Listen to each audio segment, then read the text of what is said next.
그리고 신약에서 바울이 로마서에 한 말씀이 있어요. 그 두 말씀이 다 연관성이 있기 때문에 함께 나눠보려고 하는데, 먼저 출애굽기 32장 32절입니다.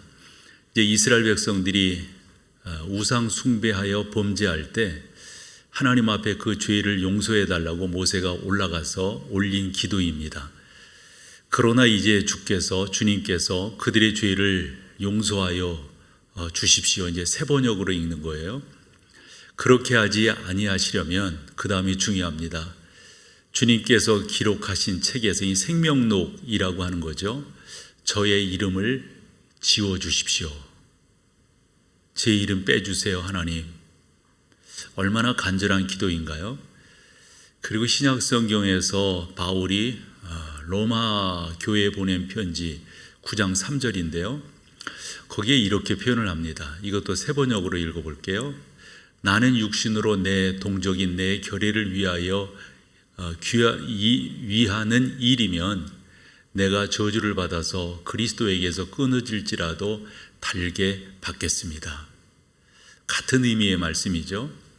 그래서 모세도 그렇고 바울도 그렇고 자기의 이름을 걸고 하나님 앞에 기도하는 그러한 기도 내용들을 우리가 여기서 볼 수가 있습니다. 이름이라고 하는 것은 자기 자신을 의미하는 거죠. 이름이라고 하는 것은 그가 가지고 있는 특성들을 충분히 이해하게끔 하는 명사로 우리 가운데 쓰이고 있습니다. 그래서 그 사람의 이름, 그러면 이미지가 그려지고 그 이미지 안에 특성들을 우리는 나열할 수가 있게 되는 거죠. 또 하나 예를 들어 본다면 세종대왕, 그러면 여러분들이 이미지로 그릴 수 있는 게 있을 거예요. 이순신 장군, 그러시면 두 분 다 나라를 사랑하고 백성들을 사랑한 우리의 귀한 선조라고 하는 것을 여러분들이 기억하고 계시리라고 봅니다. 반대로 제가 만났던 사람 중 대도 조세영 씨가 있습니다. 44년생이고 올해 나이로 78 이렇게 되는 것 같아요. 그런데 이분 지금 어디에 있습니까? 제가 만날 때는 회개하고 주의 복음 전하는 자로 살겠다, 이렇게 나름대로 간증을 했던 분인데, 이런 뉴스들을 들을 때마다 저 나이에 아직도 그러면서 기억되는 게 조세영, 그러면은 좀 안타까움으로 우리 가운데 기억이 되고 있습니다.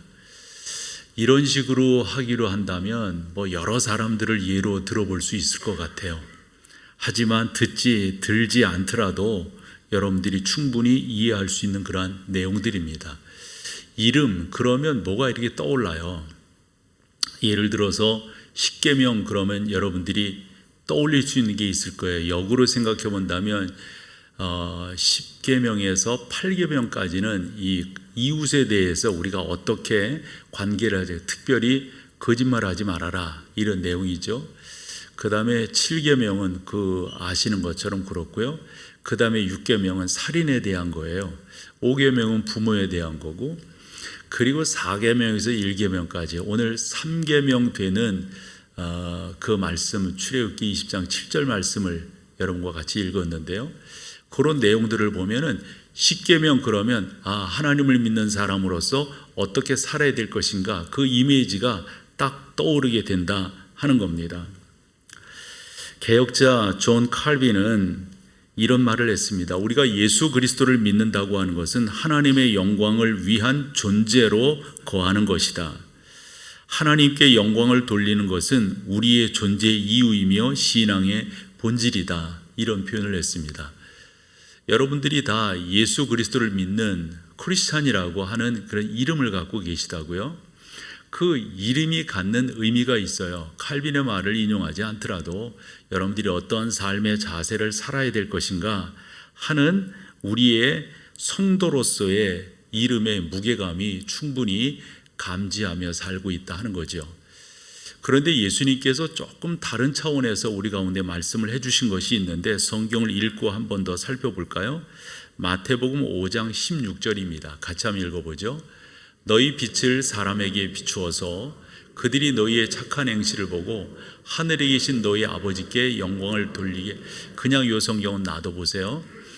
칼빈의 말을 인용을 다시 한번 한다면 성도라고 하는 그 존재 이유가 뭐냐? 우리가 하나님을 예배하고 하나님을 찬양하고 그 하나님을 높이 높이 송축하는 거다, 이렇게 이해할 수 있잖아요. 그런데 예수님은 조금 다르게 말씀하셨어요. 내가 그렇게 하지 말고 너를 보고 있는 다른 사람들, 그래서 뒷부분에 보면 하늘에 계신 너희 아버지께 영광을 어찌하게 하라고요? 돌리게 하라. 누가요? 누가? 너희 빛을 보고 사람들이 말이죠. 사람들이. 그러니까 우리가 구원받은 하나님의 사람들로서 어떠한 삶의 자세를 가져야 될 것인가. 그래서 저는 이 구원이라고 하는 게 너무 귀한 거, 이거 뭐 더 이상 설명할 필요가 뭐가 있겠습니까?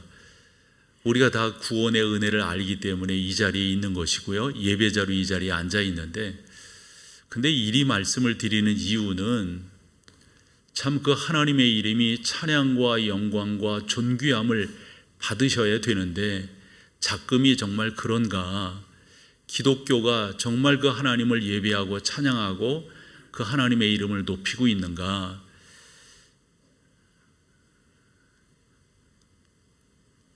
이런 질문을 던져보면 시원한 답을 그렇게 할 수 없단 말이죠. 저도 통감을 하고요, 여러분들도 아마 다 인지하고 계시리라고 봐요. 그래서 존귀하신 하나님의 이름 여호와, 이 야훼, 존귀하신 우리의 구원자 예수, 지금도 우리와 함께 하시는 성령 하나님을 우리가 구원받은 하나님의 사람들이라고 한다면 어떻게 인지하고 어떻게 그분들을 찬양하며 살 것인가, 몇 가지로 오늘 강조하며 말씀을 나눠보려고 합니다. 그 첫 번째는, 그러므로 우리는 하나님의 이름을 존귀하게 해야 합니다. 여러분, 우리는 예배 때마다 그와 같은 고백을 오프닝 멘트로 늘 나누고 있습니다. 우리는 하나님을 영화롭게 하기 위해서 이 자리에 모여 있다고, 그 하나님 우리의 예배와 찬양을 받으시기에 합당한 분이시라고. 사랑하는 여러분, 하나님 그분을 우리 가운데 이름으로써 드러내 주셨어요. 그래서 성경에 보면 하나님의 이름이 참 많은데요, 그 이름들을 하나하나 살펴보면 하나님이 어떠한 분인가, 어떠한 분인가, 어떠한 분인가 하는 것을 우리가 잘 알아 깨달을 수가 있는 거죠. 이름이라고 하는 것은 그 가운데 의미를 담아서 우리 가운데 전해진 겁니다. 그래서 저희 부모님도 제 이름을 지을 때 돌림을 따서 이름을 지었지만은 그러한 사람이 되어라, 너는 거룩한 사람이 되거라 라고 하는 의미로 제 이름을 지었고요, 제 동생들도 마찬가지고요. 저 또한 저희 아이들, 딸의 이름을 지을 때도 그렇고 아들의 이름을 지을 때도 의미를 담아서 이름을 지었습니다. 듣고 다니다 보면 그런 이름을 의미해서 그런 뜻을 좇기를 위해서 저렇게 이름을 지었구나. 저는 어느 교회 이름이 늘상 와 닿던데요, 광야의 길을 내다 교회예요. 이름이 좀 서술적이어서 명칭으로 쓰기에는 좀 그렇다라고 생각할지라도 그것이 그 교회의 존재 이유와 목적이 된다. 전 좋더라고요. 우리가 자녀들의 이름을 짓는데 우리나라에서 제일 긴 이름이 뭔가 봤더니 승씨가 박인 것 같아요. 하늘 별님, 구름 햇님 보다 사랑스러운 우리, 이렇게 긴, 이게 이제 등록되어 있는 이름이에요. 근데 너무들 막 이름을 그렇게 서술적으로 짓다 보니까 1993년도에 법으로 정했더라고요. 성을 제외하고 5자 이상 할 수 없다. 이렇게 이름들을 막 서술적으로 길게 하니까 다 이름들을 의미를 삼아서 이러한 사람 이렇게 행복하게 살기를 소망한다 해서 이름을 짓는 것 아니겠어요? 저는 아들을 낳으면은 나라를 다스려라 라는 의미에서 치국으로 짓고 싶었어요. 근데 제 성이 김씨다 보니까 놀림을 받을 것 같아가지고, 그러니까 다 나름대로 여러분들의 자녀들의 이름을 지을 때 그런 의미를 담아서 이렇게 짓지 않았겠어요?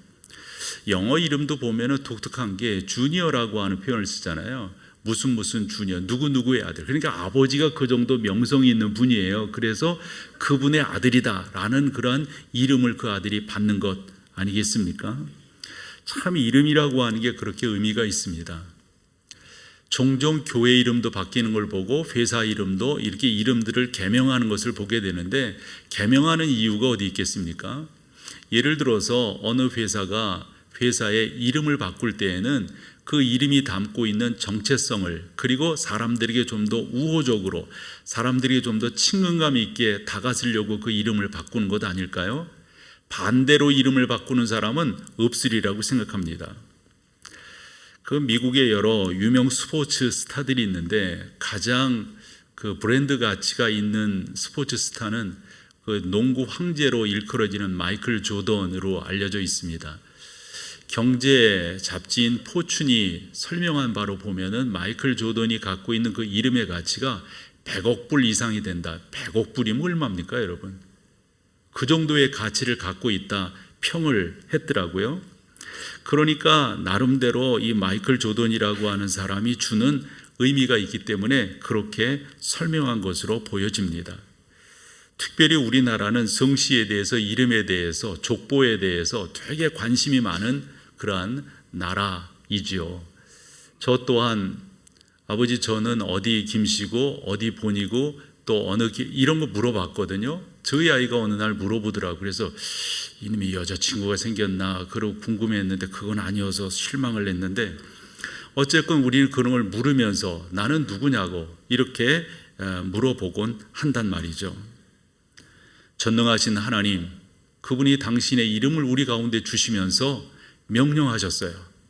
너희는 내 이름을 망령되이 일컬지 않도록 해라. 나는 너를 애굽 땅 종 되었던 집에서 인도하여 낸 너희 하나님 여호와로라. 여호와의 이름을 회방하면 그를 반드시 죽일지니 온 회중이 돌로 그를 칠 것이라. 여호와 우리 주여, 주의 이름이 온 땅에 어찌 그리 아름다운지요. 신약 성경에 보면 그러므로 너희는 이렇게 기도하라. 하늘에 계신 우리 아버지여, 이름이 거룩히 여김을 받으시며. 우리가 하나님 앞에 그렇게 기도하며 나아가고 그렇게 인지하며 살게끔 되어져 있다 하는 거죠. 이스라엘 백성들은 야훼라고 하는 이름이 너무도 귀하기 때문에 우리 정서로 이야기하면 그 이름을 적을 때는 쓰던 그 펜을, 쓰던 그 붓을 다시금 빨고 그 다음에 야훼라고 하는 이름을 기록했다. 어디를 보면은 목욕 재개하고 뭐 이런 식의, 이제 우리 정서로 이야기를 한다면 그 정도로 그 이름의 어미함을 그들은 인지하고 있었던 것을 볼 수가 있습니다. 함부로 부르고 함부로 대하고 함부로 그 이름에 대해서 상처를 내게 하면 돌로 쳐 죽임을 당했던 것이 구약의 일반적인 모습입니다. 그러므로 다시금 우리의 형편에서 한 번 더 우리에게 하나님의 이름, 성도라고 하는 이름을 우리 가운데 주셨는데 우리는 조심하지 않으면 안 되는 것입니다. 특별히 부주의하게 하나님의 이름을 함부로 약속에 쓴다거나 함부로, 그래서 저는 이 목회를 이렇게 하면서 성도들이 함부로 아멘하고 함부로 할렐루야하고 함부로 이렇게 하지 않게끔 이제껏 목회하면서 조심해 왔던 이유가 거기에 있습니다. 마태복음 12장 36절에 보면 예수님이 내가 너희에게 이르노니 사람이 무슨 무익한 말을 하든지 심판날에 이에 대하여 신문을 받게 될 것이다. 이 무익한 말이라고 하는 것, 함부로 말하면 안 된다 하는 거죠. 아까 마이클 조던 이야기를 했는데 이 마이클 조던이 우리가 흔히 황제라고 하는 표현을 쓰잖아요. 뭐 농구 황제, 그 정도로 가치가 있기 때문인데 지금 사진에서 보듯이 마이클 조던의 트레이드입니다. 그 긴 거리를 점프해가지고 덩크슛 하는 것, 이건 아무나 저 점프를 할 수 있는 것이 아닌데 마이클 조던이 저렇게 한다고요. 그런데 저런 점프를 아주 뭐라 그럴까요? 이게 뉴스에 날만한 사건으로 했던 때가 1985년 이탈리아의 원정 경기를 갔을 때 저렇게 점프를 해가지고 한 손으로 덩크슛을 하면서 아마 그 링을 잡았던 것 같아요. 근데 그 링, 그 백보드가 깨지고 박살이 나고 말았습니다. 산산조각을 낸 일이 있습니다. 그때 신었던 이 마이클 조던의 신발인데 그 다음 사진을 보면 저 신발, 저것을 이름해서 하는 말이 에어 조던 원 하이스 이렇게 표현을 하더라고요. 저 신발이 근자의 경매로 팔리게 되는데 얼마 받았을까요? 7억 3천만 원에 팔렸습니다. 상상할 수도 없는 일인데 그 정도로 이 마이클 조던이라고 하면 이 정도로 하는 사람이니까 그때 아나운서가 어떤 멘트를 했냐면 이렇게 말을 했어요. 이 뉴저지 방송의 아나운서인데 제임스 윌리엄스라고 하는 사람인데 이 마이클 조던을 향해서 그는 테니스화를 신은 예수님입니다. 이렇게 멘트를 했습니다. 제가 이 글을 보면서 그렇게 표현하는 거예요. 아무리 그래도 그렇지 이제 예수 믿는 입장에서 하는 말이죠. 어떻게 예수님에다가 비유할 수가 있는가? 어떻게 예수님에 대해서 그렇게 이야기할 수가 있는가? 저는 그런 생각을 하는 거예요. 인용하는 이유는 우리가 무엇을 이렇게 흥분했을 때 뭐 했을 때 상황에 뭐 어쨌을 때 이렇게 이야기할 때가 있지만은 그럴 때일수록 우리가 좀 더 조심해서 믿는 사람으로서 성도의 이름을 갖고 있는 우리로서 하나님의 이름을 존귀하게 사용해야 된다 하는 거죠. 바울이 빌보서 2장 9절 이하에서 이렇게 말합니다. 이러므로 하나님이 그를 지극히 높여 모든 이름 위에 뛰어난 이름을 주사 하늘에 있는 자들과 땅에 있는 자들과 땅 아래에 있는 자들로 모든 무릎을 예수의 이름에 꿇게 하시고 11절 같이 하죠. 모든 입으로 예수 그리스도를 주라 시인하여 하나님 아버지께 영광을 돌리게. 여러분 이런 이름인데 우리가 그 이름 욕먹게 해서 되겠어요? 우리가 그러므로 구원을 입었는데 이거 되겠어요? 우리는 좀 문화 자체가 말을 좀 쉽게 하는 문화 속에 우리가 살아가고 있습니다. 어릴 때 자라면서 침묵은 금이라고 했고요. 무슨 남자놈이 그렇게 가볍게 말하느냐 이런 분위기 속에서 자랐지만 실제적으로는 말을 함부로 하는 그러한 경우가 우리 가운데는 너무도 많습니다. 다시 한번 우리 신앙생활에서 하나님의 이름을 존귀하게 여기고 올리고 높여야 되는데 그렇지 못한 우리의 습관이 있다면 한 번 더 고침으로 나아가는 우리 모두가 되어야 하겠습니다. 또한 우리가 조심해야 될 것은 우리가 참 이 말을 참 조심해야 됩니다. 그래서 사람들에게 비난과 조롱거리가 되지 않게끔 하는 것, 이게 무엇보다도 중요합니다. 이 성경은 같이 한번 읽어보죠. 에베소서 5장 4절 5절입니다. 같이 합니다. 누추함과 어리석은 말이나 실용의 말이 마땅치 아니하니 오히려 감사하는 말을 하라. 5절 너희도 정녕 이것을 알거니와 음행하는 자나 더러운 자나 탐심하는 자 곧 우상 숭배자는 다 그리스도와 하나님 나라에서 기업을 얻지. 그러면 여러분 세 종류의 사람이잖아요. 음행하는 자, 또 더러운 자, 탐하는 자, 우상, 이런 자들은요 안 믿는 사람들이에요. 그런 사람들의 언어 습관을 우리가 하면은 안 된다 하는 거죠. 그래서 예수 믿는 사람들의 표면적인 거, 말이라고 하는 것은 속에서 나오는 것이니까요. 그래서 우리가 어떤 말을 하고 살아가느냐, 어쨌건 여러분들이 함부로 말을 해서 그 말로 인하여 다른 사람들이 하나님의 이름을 또 성도라고 하는 이름에 상처가 가지 않도록 하는 게 무엇보다도 중요하다 하는 거죠. 참 사람들이 말을 쉽게 한다고 하는 것을 우리 교회를 방문하는 사람들마다 그런 표현들을 해요. 참 교회가 아름답습니다. 좋잖아요, 여러분. 좋잖아요. 근데 거기에 또 다른 사족을 붙인다고요. 그건 옳지 못해요. 그냥 그것으로 우리 하나님을 찬양합니다. 하나님이 이 모든 것들을 하셨습니다. 예를 들어 본다면 이 어려운 시국에 우리 당회가 작년에 20개의 어려운 교회를 돕자 이렇게 결정을 했어요. 얼마나 귀한 거예요. 그런데 그것에 대해서 이런저런 말로써 온당치 못함을 스스로 이야기하는 거예요. 이렇게 옳은 거예요, 저렇게 옳은 거예요. 아니 그러면 당신이 하시면 되잖아요. 우리는 우리의 방식대로, 우리의 모습대로. 그러니까 무슨 말을 하려고 하냐면, 목회자들도 이렇게 보면 말이 있잖아요. 가시가 돋치고 약간 삐딱한 그런 말들을 하는 경우들이 너무 많아. 그러면 어찌 하나님을 예배하고 하나님을 찬양하고 그분의 영광을 도모할 수가 있겠습니까? 저는 성도 여러분들이 그렇게끔 말을 잘 해주시면 좋겠다 생각하는 거죠. 설교를 준비하다 보니 이러한 짤막한 글이 있더라고요. 관역이냐 통로냐 이런 거예요. 어떤 사람은 관역의 입장에서 살아가는 거예요. 어떤 사람은 통로의 입장에서 살아가는 거라고요. 이게 무슨 말인가 설명을 해보면 이런 거예요. 관역의 입장에서 살아가는 대표적인 사람을 사울이라고 본다면, 통로의 입장에서 살아가는 사람의 대표적인 것은 다윗, 이렇게 볼 수가 있습니다. 사울은 오만 것을 자기가 다 받아버립니다.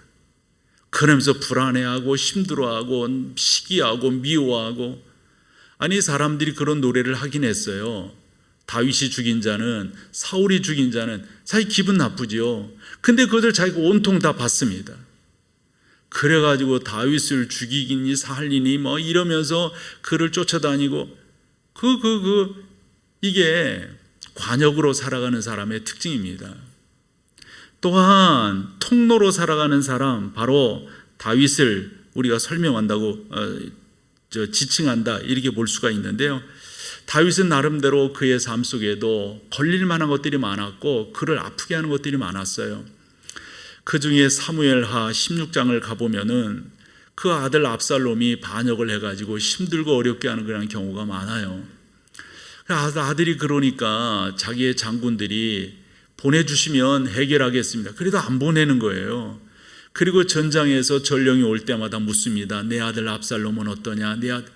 사실은 이 어찌 보면 이 말이 안 맞는 그런 경우인 거죠. 근데 그렇게끔 압살롬에 대해서 아버지 다윗이 물었던 그 정서적인 이유가 앞에 어떤 일 때문에 그래요. 그것은 다말 사건 때문에. 그런데 그 다말 사건 때문에 압살롬, 그 같은 어머니에서 나온 거잖아요. 근데 그것이 이 다윗이 적절하게 처신을 해주지 못했어요. 그러니까 압살롬 그 입장에서는 이 다말 자기 여동생 같은 어머니에서 나온 거니까 이것을 참지 못하는 거예요. 그것이 이 터지고 그럴 때 다윗이 압살롬에게, 야, 내가 내 자리를 누구한테 주겠니? 아들 중에서 너만한 아들이 없다. 이렇게 제가 보기에는 압살롬에게 언지를 주었다라고 생각을 합니다. 그런데 어느 날 새로운 어머니를 맞이하게 되고 그 새로운 어머니 밑에서 아들이 태어나는데 솔로몬이에요. 아마 그 솔로몬의 어머니도 그렇고 솔로몬도 그렇고 다윗도 이제 계시가 있었을 터이니까 예전에 압살롬에 대하던 그 대함이 달라져 버립니다. 오호, 이상해지네. 그러면서 압살롬이 괴략을 내는 게 자기 아버지의 그 빚 같은 거 있잖아요. 이런 것들을 바꾸게 되고 사람들의 마음을 이렇게 삽니다. 그러면서 반란을 일으키는데 다윗 입장에서는 이게 다 내 부덕의 소치다, 이런 생각인 거죠. 전령들이 올 때마다 묻는 거예요. 장군들, 아비새 같은 장군은 명령만 내리십시오, 가서 다 끝내버리겠습니다. 다윗이 그것을 명령하지 않습니다. 왜냐하면 자기가 캥기는 게 있으니까. 내 아들 압살롬은, 내 아들 압살롬은.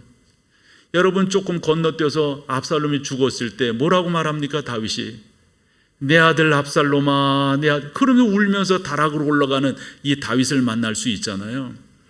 어쨌든 그와 같은 상황 속에서 아들이 애비를 그렇게 하겠다고 막 그럴 때 그 궁에 있을 수 없어서 기드론 골짜기를 통해 가지고 그 예루살렘 가면 동문 쪽으로 기드론 골짜기가 있고 그 너머로 이제 그 피난을 가는 거란 말이에요.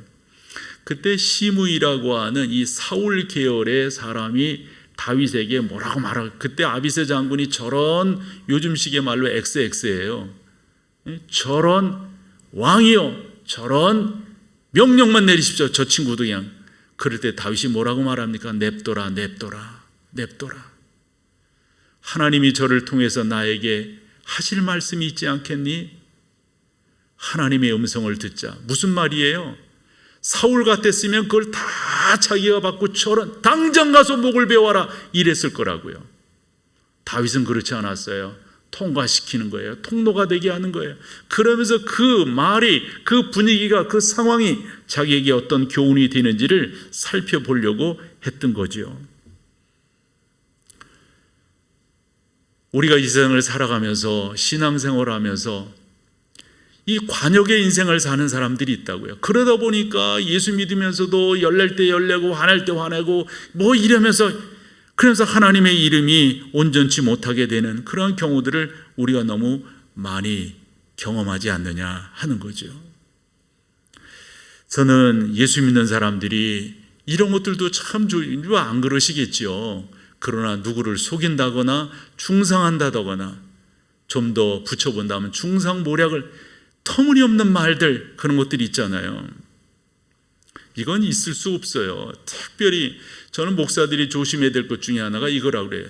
내가 요즘 계시를 받았는데 하나님의, 그건 진짜 조심해야 될 목사들입니다. 정말 경건한 신앙생활을 한다면 그렇게 말할 수가 없어요. 특별히 목회자들이 하는 말 중에 목회자에게 축복권이 있다?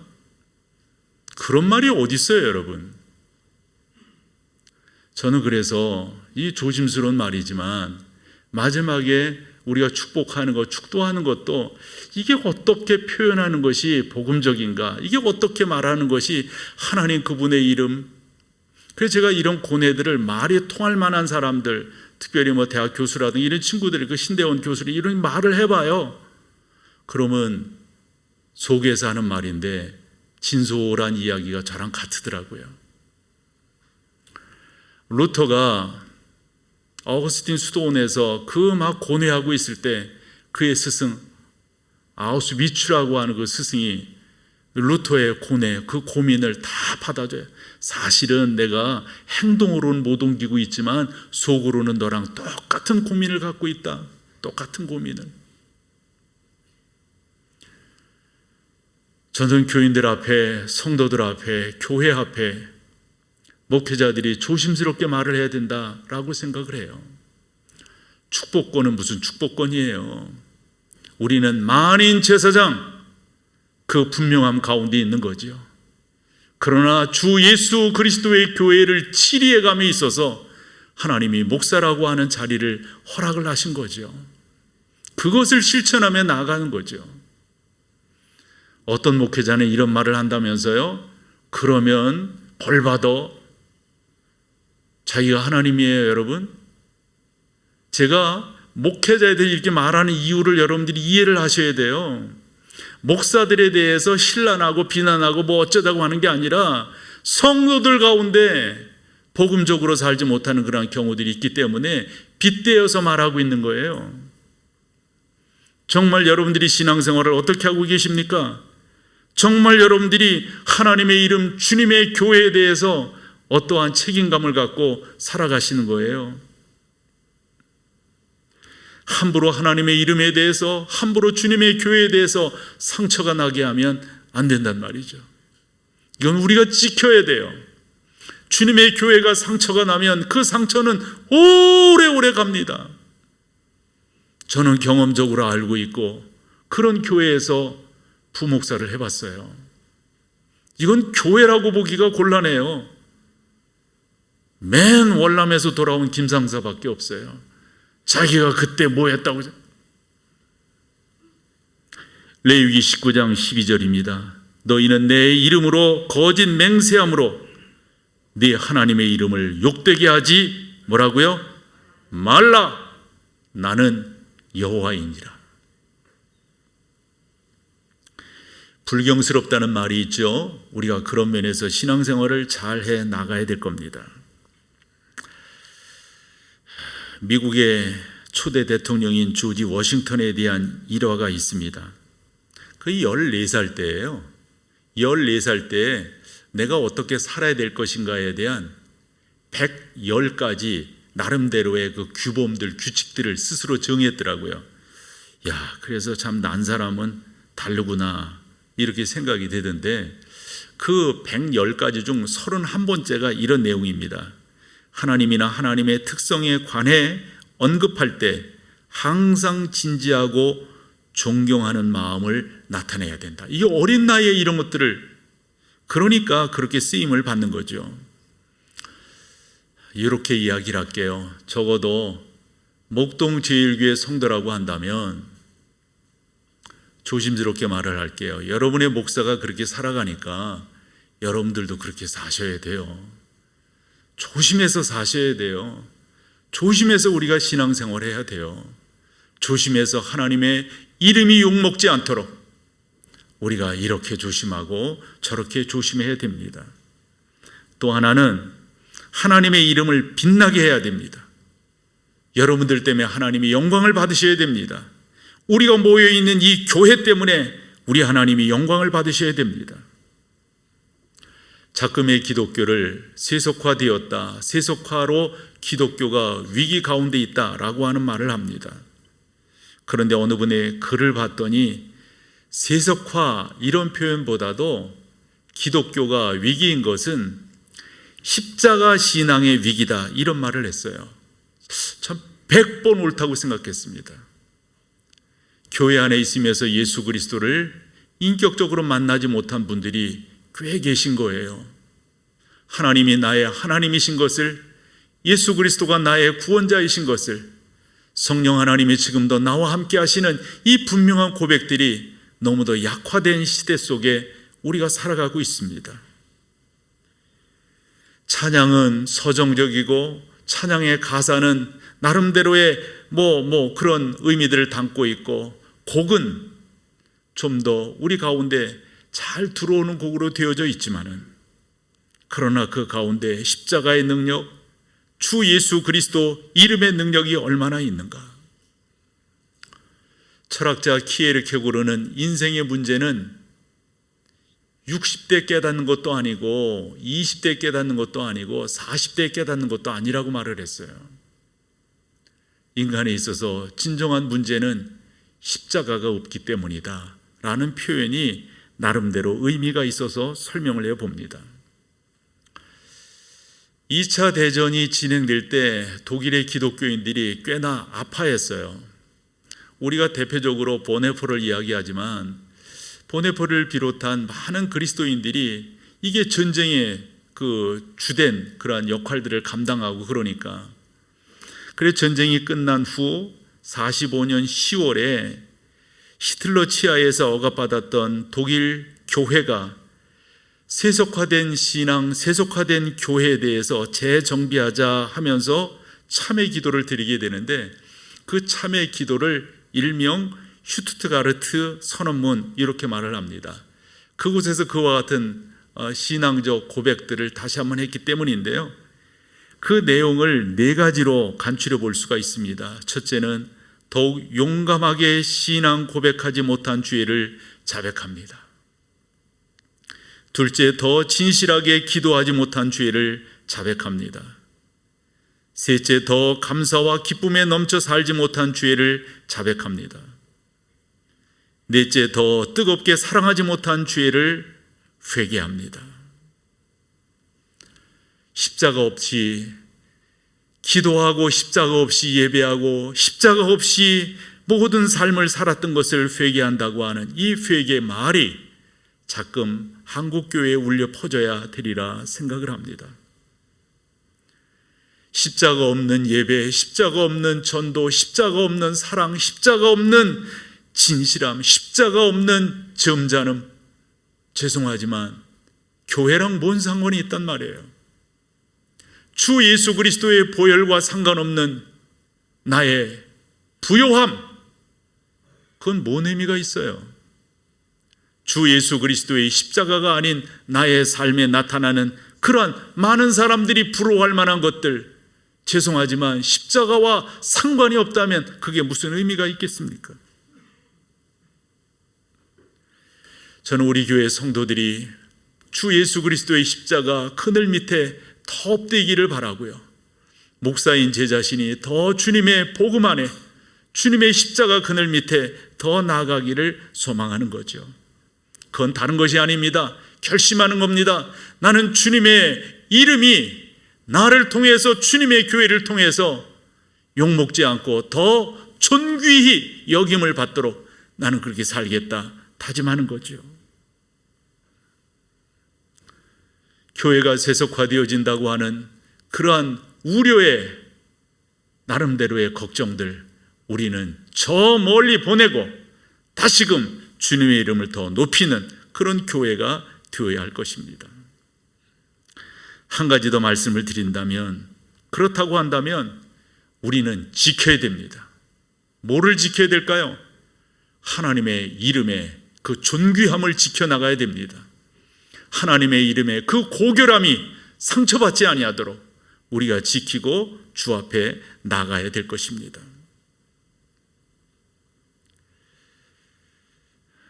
지난 5월에 국민일보가 전 국민 1000명을 대상으로 앙케이트를 진행했습니다. 주제는 기독교에 대한 대국민 이미지 조사. 그런데 결과가 거의 막대 그래프 하나 보여주세요. 종교별 선호도에 있어서 이게 여러분 현실이에요. 이 교회 안에서는 그럴 리 없어 뭐해 이렇게 말하지만 사실 믿어지지가 않아요.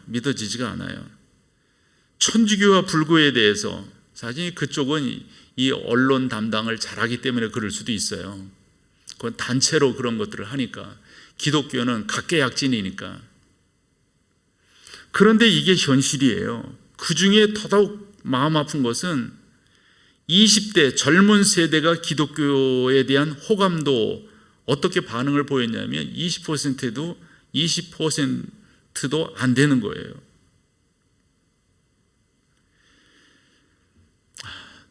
그 다음 그래프 한번 보여줘 보세요. 그러니까 여러분, 이거 우리가 지켜야 돼요. 저는 목사니까 목사로서 여러분들에게 여러 차례 말씀을 드렸어요. 여러분들도 그렇게 해주세요. 여러분들도 주님의 교회가 상처받지 않도록, 주님의 이름이 상처받지 아니하도록 여러분들이 지키시고 여러분들이 애써 주셔야 됩니다. 그렇게 하지 않으면 안 돼요. 요즘 이제 정치권에서 팬덤이라고 하는 말을 쓰잖아요. 기독교 안에도 그런 요소들이 있어요. 그냥 우리끼리는 좋아하는 거예요. 우리끼리는. 거기에 소속되어 있는 사람들은 좋아하는 거예요. 이겼다고 그러고 승리했다고 그러고 우리가 그렇게 참았기 때문에 이런 결과를 가져왔다고.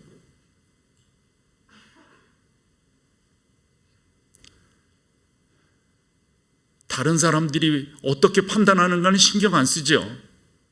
다른 사람들이 어떻게 평가하는가는 신경 안 쓰죠.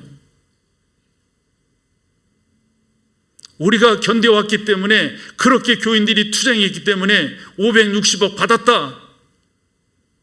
그래서 할렐루야 아멘하고 감사 예배하고 그러죠. 그것을 바라보는 다른 안 믿는 사람들, 그것을 바라보는 일반 사람들, 우리는 어려서부터 그렇게 교육받으며 컸어요. 손해봐야 돼. 교회는, 기독교는 손해봐야 돼. 죄송하지만 이기는 게 이기는 거냐고요.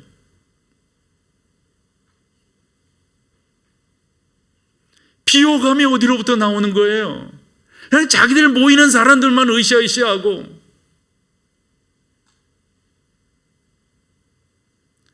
퀴어 축제가 서울시청 앞 잔디광장에서 열릴 때 대한문 쪽에서 반대하는 기독교인들이 집회를 했어요. 북치고 장구치고 확성기 들이대고. 좀 점잖아야 되지 않을까요? 맞죠? 그 사람들이 이 대한문 앞에서 퀴어 축제 너희들 잘못됐어. 그건 성경적이지가 않아. 그것은 이 죄된 모습이야. 맞는 말이죠. 그러나 그런 식으로만 우리가 봐야 될 거냔 말이에요. 적어도 전체적인 면에서 주님의 교회는 어떤 모습으로 가야 될 건가? 주님의 그러한 목회자들은 어떻게, 주님의 성도들은 어떻게 가야 될 것인가? 이기지만 이기는 게 아니라니까요. 다 잃는 거예요. 다 잃는 거예요.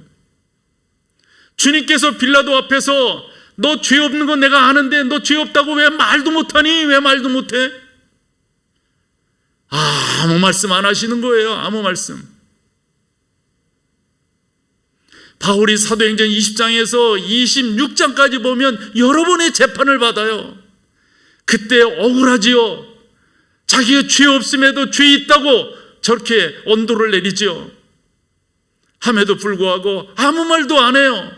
이유는 간단해요. 사도행전 4장에서 예루살렘 교회에 대표되는 베드로와 요한과 야고보가 잡혀가 가지고 엄청나게 매맞습니다. 왜 때리냐고. 교인들이 와서 데모할 수도 있고 교인들이 와서 그렇게 할 수도 있는데 아무도 그렇게 하지 않습니다. 사도들이 그 가운데 나오면서 뭐라고 말했다고요? 당연하게 생각하는, 당연하게 합당하게 생각하는 거예요. 억울함을 당하면 안 되겠지만은 하나님의 이름이, 그 존귀함이 훼손되어지고 자기 이름은 사는지 모르지만 주님의 이름이, 주님의 교회들이 힘들어하고 어려워한다면 그건 책임져야 되지 않을까요? 혹여 내 이름이, 내 자존심이, 나의 억울함이 있더라도 주님의 교회가 다치지 않게끔 하는 것, 그게 교회요, 그게 목사의 자리였어요. 참 이게 조심스러운 말인데요.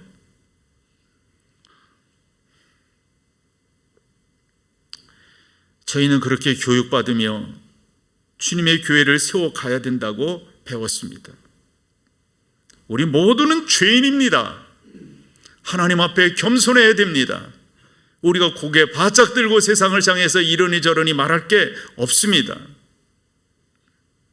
잘못했으면 잘못했다고 말해야 됩니다. 주님의 교회가 교회답지 못했으면 미안하다고, 죄송하다고, 앞으로 잘하겠다고 이렇게 말을 해야 됩니다. 설교를 준비하면서 그런 생각이 들더라고요.